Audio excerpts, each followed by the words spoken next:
Bonjour à tous, Sandra Stenou. Donc moi je suis chef de service adjoint du service data à la TIH et du coup je vais vous présenter le dictionnaire interactif des données PMSI. En préalable, je vais vous faire quelques petits éléments de contexte. Donc Aline vient de vous présenter la plateforme de restitution de données agrégées qui s'appelle Scan Santé. Et en parallèle, la TIH met à disposition une plateforme sécurisée d'accès aux données brutes cette fois-ci, aux données hospitalières, pour les institutionnels, donc que ce soit tous les organismes nationaux, mais aussi les établissements et les établissements de santé et les fédérations hospitalières. Donc, pour se connecter à cette plateforme-là, donc l'adresse est accès-sécurisé.atih.santé.fr. Cela nécessite au préalable de se conventionner avec la TIH, d'avoir une autorisation CNIL spécifique et de se procurer en fait un compte sur cette plateforme avec un dispositif qu'on appelle un token qui permet une authentification forte puisque les données restituées sont des données sensibles et donc la plateforme répond au référentiel de sécurité. Donc à disposition sur cette plateforme en termes de données, donc selon les autorisations CNIL des différentes structures, donc vous avez accès aux données du PMSI, aux données des résumés de passage aux urgences, donc on appelle RPU, également à la statistique annuelle des établissements, la SAE, donc qui sont des données qui sont gérées par l'adresse, à des référentiels communs, donc que ce soit des référentiels qui soient spécifiques PMSI ou des référentiels qui soient plus généraux, comme par exemple l'historique des établissements ou des données géographiques de correspondance entre eux, des codes géographiques, des régions, des départements, etc. En termes de logiciels à disposition, donc nous avons SAS Enterprise Guide. Donc toutes les bases de données sont constituées dans un système exploitable par SAS. Donc on le met à disposition et on a également à disposition RStudio qui est disponible sur demande auprès du support de l'agence. Et puis également à disposition, donc là pas forcément pour traiter les données mais plus pour les analyser ensuite, le pack Office avec Word, Excel et Access.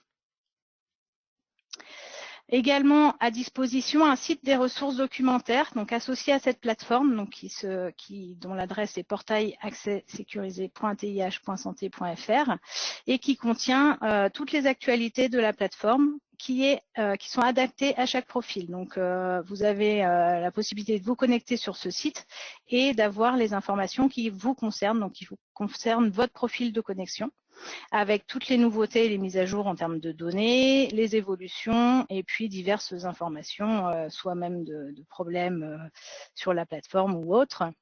Un agenda avec les dates clés, une documentation technique et réglementaire donc sur les données qui sont mises à disposition, également des aides au requêtage des données et un accès au dictionnaire interactif des données, donc dont l'adresse est dico.atih.santé.fr. Donc ce dictionnaire est en accessibilité grand public puisqu'il est à la fois disponible depuis le site des ressources documentaires, mais également depuis le site de l'agence ou directement en tapant cette URL sur votre navigateur. Du coup, ce dictionnaire, donc dont l'adresse dico.atih.santé.fr, c'est un dictionnaire qui a été réalisé grâce au travail de l'adresse, puisqu'on a repris vraiment le code source du dictionnaire interactif du SNDS. Donc, on les remercie vivement pour ce travail, puisque voilà, nous on a adapté en fait ce travail-là aux données de la TIH et notamment aux données du PMSI. Donc, un premier onglet d'information sur ce dictionnaire avec un guide d'utilisation, donc avec un petit descriptif des différents onglets qui s'y trouvent. Donc, on a 3 onglets principaux, on va dire. L'onglet explorateur des variables avec la liste de toutes les variables qui sont présentes dans la plateforme des données hospitalières, un onglet d'explorateur de tables avec justement toutes les tables aussi disponibles sur la plateforme avec leur contenu et leur libellé. Et puis, depuis hier, on a mis en place le graphe interactif. Donc, pour ceux qui connaissent le dictionnaire interactif du SNDS, donc ça se reproduit de la même façon avec cette fois-ci uniquement les tables du PMSI. Également une adresse de contact voilà, qui vous permettra de nous remonter des informations, soit sur le fonctionnement du dictionnaire, et aussi de nous suggérer des améliorations. Voilà, on est preneur, donc l'adresse c'est dico@atih.santé.fr. Donc, si on prend par exemple l'explorateur des tables, donc on arrive sur une page qui est assez similaire aussi à celle du dictionnaire interactif SNDS, avec plusieurs fonctionnalités. Tout d'abord, la possibilité d'afficher les résultats à façon. Donc voilà, selon votre souhait, vous affichez voilà, soit 10, soit tous les éléments, donc toutes les tables à disposition, et vous avez la possibilité de les copier ou de les exporter. Donc pour avoir un fichier Excel par exemple avec la liste de toutes les tables disponibles sur la plateforme, voilà, ça peut être une fonctionnalité qui est assez pratique. Vous avez également donc sur cet onglet-là plusieurs informations. Donc vous avez la bibliothèque d'appartenance de chacune des tables. Donc on retrouve ici en fait la possibilité de filtrer selon les champs du PMSI, donc HAD, MCO, PSI et SSR, et également des bibliothèques de nomenclature. Donc là, la nomenclature gène, enfin nom-gène, ça fait référence aux nomenclatures générales. Et puis ici, nom PMSI, ça fait référence aux nomenclatures spécifiques aux données du PMSI. Vous avez également la possibilité de filtrer par le nom de la table. Donc là, bon, forcément, il faut connaître le nom de la table pour pouvoir faire ce filtre-là. Et puis, vous avez aussi une possibilité d'avoir les dates de début et de fin de chacune des tables. Par exemple, si je me mets sur le filtre MCO, par exemple, on a toutes les... Non, on n'a pas toutes les bibliothèques qui s'affichent. Je ne sais pas pourquoi. Hop, c'est pas ça que je voulais. Voilà. Donc, on a en fait la date de début et de fin de chacune des tables pour voilà, avoir l'information de l'existence de la table dans la plateforme des données hospitalières. Vous avez également, lorsqu'on clique par exemple, si je prends la table fixe, qui est la table qui recense toutes les informations, on va dire, importante des séjours, c'est les informations essentielles des résumés de sortie anonyme du champ médecine, chirurgie, obstétrique. Donc, si je clique sur la table, vous avez la possibilité, vous avez une petite pop-up qui s'ouvre, mais je ne sais pas si vous voyez quelque chose, j'ai pas l'impression. Voilà, bon. Ça y est, elle s'est affichée. J'espère que vous la voyez aussi. Avec quelques informations sur la table fixe. Donc, tout d'abord, le descriptif de la table, son champ d'appartenance, sa librairie. Donc là, c'est dans quelle bibliothèque physique elle est stockée sur la plateforme des données hospitalières. La source de cette table-là. Les différents index qui ont été créés sur cette table. Et puis également, les différentes clés de jointure qu'on peut retrouver au sein de cette table. Donc ça, c'est pour la partie explorateur des tables. Et on a également donc un explorateur de variables où on retrouve la même configuration et les mêmes fonctionnalités avec l'affichage adaptable selon le nombre de résultats, la possibilité d'export de l'écran. Donc c'est-à-dire que voilà, si vous affichez tout, vous exportez tout. Si vous affichez 10 résultats, vous exportez 10 résultats dans le fichier Excel de sortie. Vous avez également la possibilité de partager votre sélection. C'est-à-dire que vous sélectionnez par exemple un champ, une table, une variable voilà, que vous souhaitez et vous pouvez prendre ce lien pour le donner à quelqu'un d'autre pour qu'il arrive à la même sélection que vous. Donc, dans cet onglet explorateur des variables, vous avez la possibilité de distinguer les différents identifiants, les clés de jointure entre les différentes tables, par un petit pictogramme comme ça, une clé verte. Sur la plateforme des données hospitalières, ces clés de jointure sont nommées soit ident, soit ident sèche. Donc ident, ce sont les clés de jointure au résumé anonyme et ident sèche, ce sont les clés de jointure pour les informations au séjour. Donc ça, c'est une petite particularité pour permettre l'affichage et la distinction de ces clés de jointure. Vous avez également, donc comme tout à l'heure, la possibilité de filtrer selon les différentes bibliothèques du PMSI ou des nomenclatures. Vous avez également la liste des tables qui s'affiche ici, et puis la possibilité de rentrer par exemple un nom de variable pour pouvoir, par exemple, si je tape le mode d'entrée, afficher les différentes modalités de cette variable-là. Donc les modalités s'affichent sur la partie droite de l'écran. Vous avez quelques informations sur la variable, donc notamment son libellé, son type, soit caractère, soit numérique, sa librairie d'appartenance également. Et puis, vous avez un petit tableau en dessous où vous avez la description des différentes modalités de cette variable-là, avec là aussi une année de début et une année de fin. Quand il n'y a pas d'année de fin, c'est que la modalité est toujours active. Comme pour la liste des variables, vous avez aussi la possibilité d'exporter ou de copier ces modalités-là au format Excel. Et vous avez ici l'information de où trouver en fait ces informations-là sur la plateforme. Donc là, par exemple, pour cette variable-là, les modalités sont issues de cette table qui s'appelle All Modalités Lib, qui est dans la librairie de nomenclature PMSI.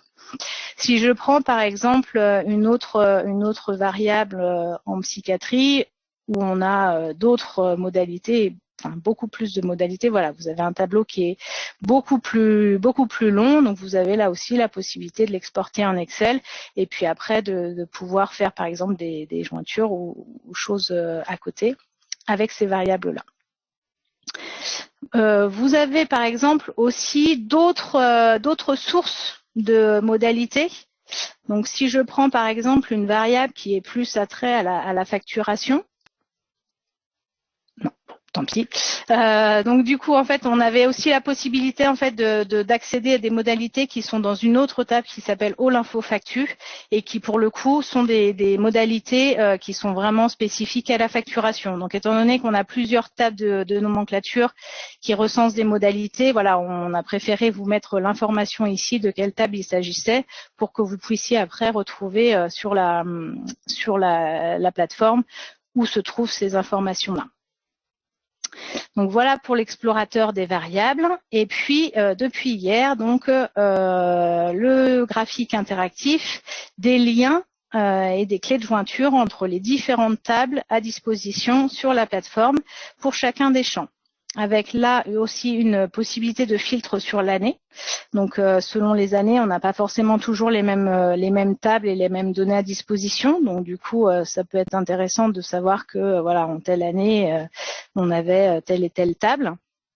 On l'a pour l'instant figé par défaut à l'année 2020 pour que on ait une année complète avec les 4 champs du PMSI, puisque l'année 2021 est en cours et qu'on n'a pas encore tous les champs ne sont pas encore mis en place. Et donc ici, par champ, donc on a la possibilité en fait d'avoir toutes les jointures. Donc ici en bleu on a le MCO, en vert on a l'HAD, on a le SSR ici, et puis on a la psychiatrie ici en orange.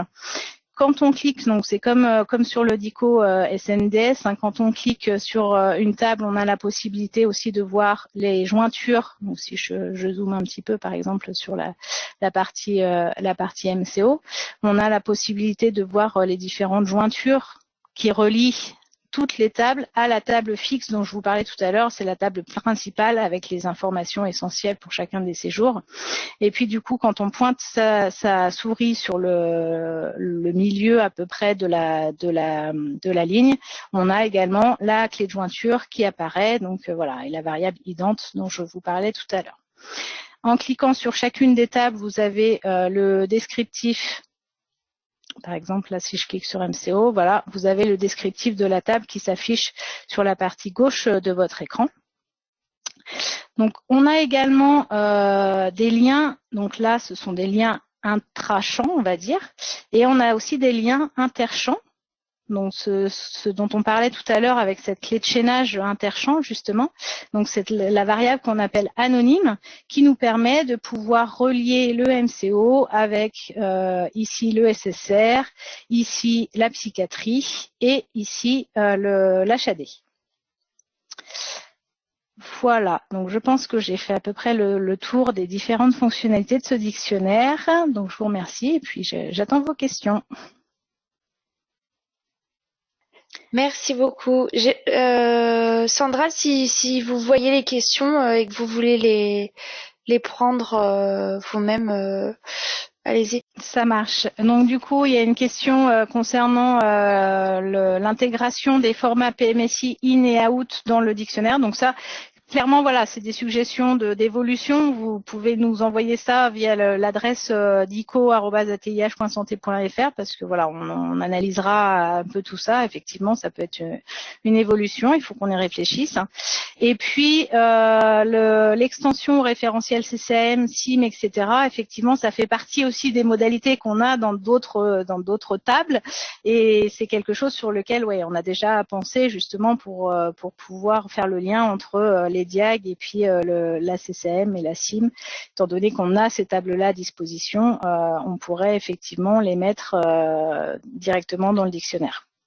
Donc ça, c'est une évolution, voilà, qui a déjà été pensée. Donc je pense qu'on le mettra en place, voilà, quand on le pourra.